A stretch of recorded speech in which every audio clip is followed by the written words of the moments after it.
In 2011, my wife and I were in Antarctica, okay?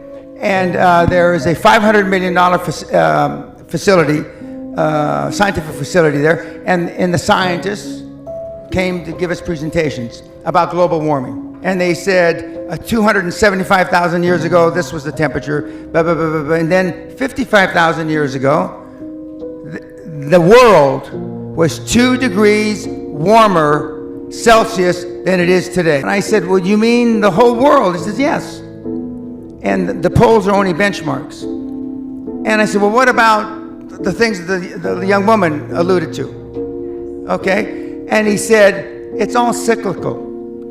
And although the gas may have exacerbated it, in the cosmos of time of the 13.8 billion years that we've been on this miserable planet, it's not a fart in the wind. He said, then in 25,000 years, it's most likely not going to be a problem. Now, my direct answer to your question, if that were really true, which you believe, and let's just for a moment say that it is true, that means that the best scenario vis-a-vis global warming is about 10 feet raise in water. That's the best scenario over the next 40, 50 years. That's the best scenario.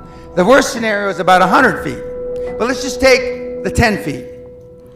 If the water on the planet is going to rise up 10 feet, that means the southern part of the United States is gone.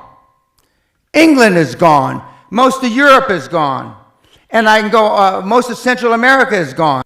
In the prospectus, when you invest, there should be, in the footnotes, if global warming is for real, they won't put it that way, global warming happens and water rises 10 feet, this investment you made is fuck all. Not one single investment prospectus written since 2000, this century, has alluded to global warming.